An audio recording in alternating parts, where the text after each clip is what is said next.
Muy buenas a todos, bienvenidos a una nueva píldora de estudio que ponemos a vuestra disposición y en este caso pues, vamos a trabajar una materia bastante específica que está relacionada pues, con el concepto de defensor del pueblo estatal versus defensor del pueblo andaluz. Todos aquellos que estéis enfrentando o que estéis estudiando una oposición de ámbito estatal o de ámbito autonómico, pues entenderéis perfectamente ambos términos que tenemos puestos ahora mismo en pantalla, ¿vale?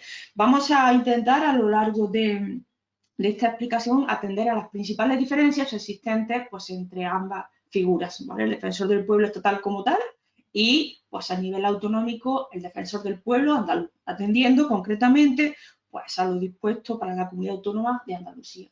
Bien, fijaros, a través de las siguientes tablas y además con esas connotaciones, con esas anotaciones y esos dibujitos que nos van a ayudar a entender perfectamente aquellos aspectos principales que queremos denotar, ¿vale?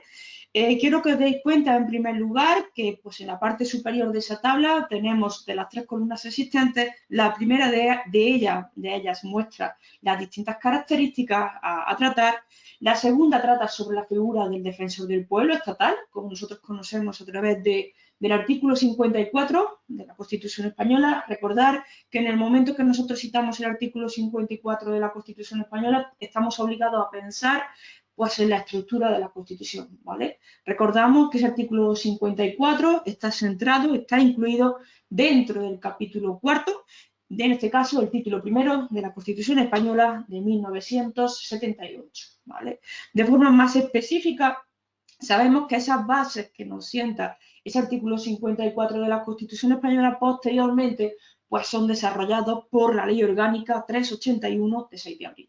Importantísimo este concepto. En primer lugar, bueno, tener en cuenta que en ese artículo 54 se sientan esas bases, lo más básico para la figura del defensor del pueblo estatal y que posteriormente la figura del defensor del pueblo es desarrollada por ley orgánica. ¿Vale? Atender, por favor, al artículo 81, en este caso 81.1 de la Constitución Española, donde se nos recogen pues, cuáles son las distintas materias que quedarán reguladas por ley orgánica, siendo una de ellas el defensor del pueblo estatal. Y cuidar y muchísimo ese aspecto, porque vamos a ver que el defensor del pueblo estatal es regulado por ley orgánica, sin embargo, si nos vamos a la tercera de las columnas que muestra esta tabla, hablaremos del defensor del pueblo andaluz.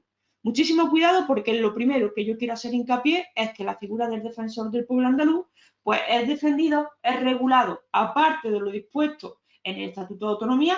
Recordar que el defensor del pueblo andaluz aparece regulado en el título cuarto del Estatuto de Autonomía, en su capítulo sexto, concretamente en su artículo 128, como una de las que se consideran otras instituciones de autogobierno. Hay que tener en cuenta que ese título cuarto del Estatuto de Autonomía de Andalucía es el denominado, el que conocemos como la organización institucional. ¿Vale? Este título es muy preguntado en cualquier examen autonómico, en este caso de la Comunidad Autónoma de Andalucía. ¿Vale? Y hemos dicho, pues lo mismo que vemos para el defensor del pueblo estatal, en el caso del defensor del pueblo andaluz, no hablaríamos de regulado, además de ese artículo 128 de su Estatuto de Autonomía, en este caso es regulado por ley ordinaria, concretamente la ley 983 de 1 de diciembre. Por tanto, en esta breve introducción que acabamos de ver, lo primero que quiero que diferenciamos es que aparte de la legislación básica, por un lado, Constitución Española, por otro lado, Estatuto de Autonomía, debemos de entender que la figura del defensor del pueblo estatal es regulado por ley orgánica, sin embargo, en el caso del defensor del pueblo andaluz es regulado por ley ordinaria. Bien, una vez vistos esos aspectos fundamentales, vamos a pasar a defender pues, cada una de las características que ahí intentamos citar y que con ayuda de esos dibujitos creo que lo vamos a entender perfectamente. ¿Vale? ¿Quién es el defensor del pueblo estatal según lo que nos dispone, en este caso, la Constitución Española y según lo que nos dispone también lo que consideramos como la Ley Orgánica 381? Es el alto comisionado de las Cortes Generales. Sin embargo, me vais a permitir que a la misma vez vayamos trabajando pues, de forma análoga, de forma paralela, lo que entendemos para el mismo concepto en el caso del defensor del pueblo andaluz. Lo que es el alto comisionado de las Cortes Generales, en el caso del defensor del pueblo estatal, a nivel andaluz hablamos del comisionado del Parlamento. ¿Sabéis una cosa? En vez de estar hablando de Cortes Generales a nivel estatal, a nivel andaluz buscamos siempre la equivalencia, que sería el qué, pues sería nuestro Parlamento de Andalucía. ¿vale? ¿Cuál es la función del defensor del pueblo estatal? La vemos en en el artículo 54 de la Constitución Española, al igual que en su ley orgánica, la defensa de los derechos comprendidos en el título primero de la Constitución Española. ¿Sabéis una cosa? Aquí nos engañan en muchas ocasiones o intentan engañarnos con atender de forma exclusiva a los considerados derechos fundamentales y libertades públicas de la sección primera, del capítulo segundo, del título primero de la Carta Magna. No, hablamos que estamos regulando, estamos defendiendo todos los derechos que aparecen en el título primero. Hacemos la analogía, hacemos la comparación con el defensor del pueblo andaluz y aquí, además de ese título primero de la Constitución Española, pues lógicamente el defensor del pueblo andaluz es encargado de ¿qué? Es encargado de defender los derechos que aparecen en el título primero del Estatuto de Autonomía. Por tanto, a nivel estatal, título primero de la Constitución Española, y a nivel andaluz, además de este, añadimos el equivalente para el Estatuto de Autonomía, que sería también el título primero, ¿vale? La tercera de las características es ¿a quién supervisa el defensor del pueblo en el ejercicio de sus funciones? Pues a nivel estatal supervisa la actividad de la administración y a nivel andaluz pues buscamos la equivalencia, supervisa la actividad de la administración autonómica, la administración pública de Andalucía, ¿vale? Ahora, además de quién es, cuál es su función principal y a quién supervisa, ¿a quién da cuenta? En el caso del defensor del pueblo estatal, da cuenta, ¿a quién, chicos? Da cuenta a las Cortes Generales. Y si desde un primer momento nosotros buscamos la equivalencia, como hemos dicho al principio, Cortes Generales a nivel estatal, Parlamento de Andalucía a nivel autonómico, ganamos muchísimo, ¿vale? Cuidaremos cuáles son las diferencias. Pues da cuenta el defensor del pueblo estatal a las Cortes Generales, pero en el caso del defensor del pueblo andaluz, da cuenta a quién, al Parlamento de Andalucía. Y ahora cuidaremos mucho y por favor nos ayudamos de esos dibujitos y esas equivalencias que ponemos ahí al margen para entender de forma más clara y de forma más visual cómo es elegido cada uno de ellos, ¿vale? Si nos vamos en este caso al defensor del pueblo estatal, tenemos que saber que va a ser elegido por las Cortes Generales para un periodo de 5 años que veremos después. Y se va a dirigir a las mismas. ¿A través de quién? Pues a través de los presidentes tanto del Congreso como del Senado, respectivamente, ¿vale? Se va a designar en las Cortes Generales una comisión mixta, denominada Comisión Mixta Congreso y Senado, encargada de ¿qué? Encargada de relacionarse con el defensor del pueblo. Y a efecto de su elección en concreto, ese candidato o candidatos que han sido propuestos, ¿vale? Por esa comisión mixta, se va a convocar en un término no inferior, cuidado con eso que destacamos en naranja, ¿vale? Un término no inferior a 10 días al Pleno del Congreso, ¿para qué? Para que proceda a su elección. ¿Qué se necesita para que sea elegido ese defensor del pueblo? Cuidado con las mayorías, ¿vale? Se habla de que va a ser designado quien obtuviese una votación favorable de las 3/5 partes de los miembros del Congreso y posteriormente, como bien destacamos en la última de las filas, ratificado, en ese caso también en un plazo máximo de 20 días por la misma mayoría, 3/5 del Senado. Por tanto, resumiendo, ese candidato que ha sido propuesto, ¿vale? Convocamos al Pleno del Congreso en un término no inferior a los 10 días, se necesita mayoría de 3/5 del Congreso, de los miembros del Congreso, que posteriormente, en un plazo máximo de 20 días, va a ser ratificado por esa misma mayoría, pero en este caso en el Senado.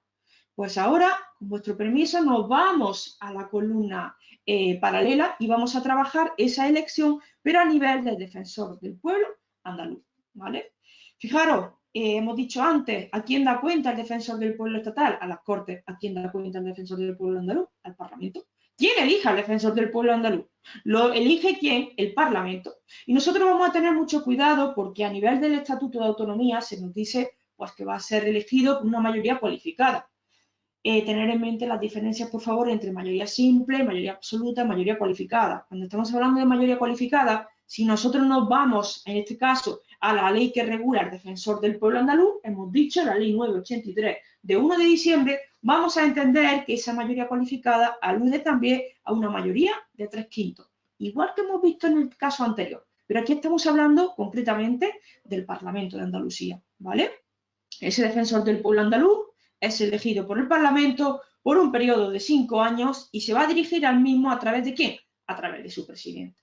¿vale? Antes hablábamos a través de los presidentes del Congreso y del Senado, y aquí estamos hablando a través del presidente del Parlamento, ¿vale?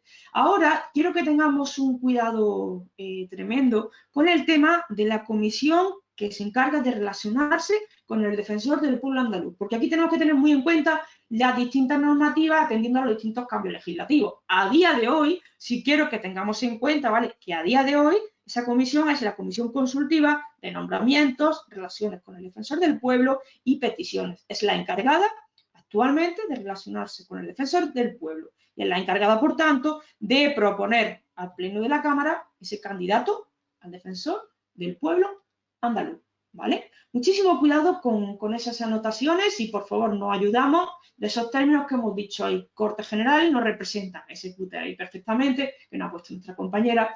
Congreso, utilizamos esa similitud, ese juego de palabras para atender, ese cangrejo naranja no atendería al Congreso. Senado, lo vemos ahí en última instancia cuando vemos esa ratificación por el Senado y, por supuesto, la misma analogía que vemos para el caso del Parlamento, ¿vale? Pasamos y continuamos en este caso, pues trabajando otros aspectos fundamentales que tienen que ver con el defensor del pueblo estatal y con el defensor del pueblo andaluz. Fijaros, hemos dicho que el periodo de mandato de ambos es el mismo, entonces aquí no vamos a tener problema ninguno. Lo que sí quiero es que lo recordemos, ¿vale? 5 años para el defensor del pueblo estatal y 5 años para el defensor del pueblo andaluz. Cuidado con los requisitos porque tanto a nivel de la ley orgánica del defensor del pueblo estatal como a nivel de la ley ordinaria del defensor del pueblo andaluz se no especifican cuáles son los requisitos para ser elegido defensor del pueblo, ¿vale? A nivel estatal, ser español, mayor de edad, mayor de 18 años y estar en pleno disfrute de sus derechos civiles y políticos. Cristina, ¿qué diferencia en cuanto a sus requisitos al defensor del pueblo estatal con el andaluz? Pues fijaros, en la ley que regula el defensor del pueblo andaluz se nos dice pues, cualquier ciudadano que esté en pleno disfrute de sus derechos civiles y políticos y que goce, atención, a estas características que lo diferencia del anterior, de la condición de andaluz, ¿vale? En cuanto al nombramiento de ambos, fijaros, ¿dónde se publica el nombramiento de defensor del pueblo estatal? En el Boletín Oficial del Estado, mediante la acreditación de las firmas de los presidentes, tanto del Congreso como del Senado. A nivel del defensor del pueblo andaluz, ¿dónde se publica? Cuidado, ¿vale? En este caso atendemos a la normativa autonómica, publicación en el Boletín Oficial de la Junta de Andalucía. El que conocemos como BOJA, ¿vale? Y en este caso, ese nombramiento que ha sido publicado en el BOJA es acreditado con la firma del presidente del Parlamento. De tal manera que antes vimos que la equivalencia a nivel estatal de los presidentes del Congreso y el Senado, corte, ¿vale? Aquí hablamos de la firma del presidente del Parlamento. Y por último, vamos a trabajar la adjuntía. Es otra de las características que diferencian al defensor del pueblo estatal, que tiene 2 adjuntos, del defensor del pueblo andaluz, que tiene 3 adjuntías, ¿vale? Tenemos que recordar que en el caso del defensor del pueblo andaluz, actualmente el mismo defensor del pueblo andaluz es el defensor del menor de Andalucía, ¿vale? Entonces, ahí lo citamos igualmente. Pues quiero que de forma, ¿vale?, generalizada atendamos a las principales características que hemos estado viendo en cuanto a la norma. En primer lugar, la normativa donde podemos encontrar cada una de ellas, la diferencia entre esa normativa, quién es, cuál es su función, a quién supervisa, a quién da cuenta y cómo es elegido. Periodo de mandato no tenemos problema porque es el mismo, los requisitos, el nombramiento y la adjuntía. Vemos cómo ahí se destaca a través de esta presentación, pues las características que lo diferencian en esa letra de naranjita que nos ayuda claramente a distinguirlo, ¿vale? Y ya simplemente, pues para terminar, tener en cuenta que cuando estamos hablando del procedimiento ante el defensor del pueblo, hablamos de forma generalizada, es un procedimiento totalmente gratuito, ¿vale? No es preceptiva la asistencia de letrado y se puede iniciar tanto de oficio como a instancia de parte, ¿vale? Ya en cuanto a características de cómo nos podemos dirigir ante cada uno de ellos y demás, para interponer quejas y demás, pues atenderemos a lo que nos dispone cada una de sus leyes específicas, ¿vale? Pues espero que sea de ayuda. Esta píldora, que en este caso es específica, tiramos más a la normativa autonómica de la Comunidad Autónoma de Andalucía, pero que igualmente nos sirve pues, para repasar las principales características del defensor del pueblo estatal. Sin más, espero que sirva de ayuda. Y bueno, nos vemos próximamente en la próxima píldora de estudio. ¡Chaito!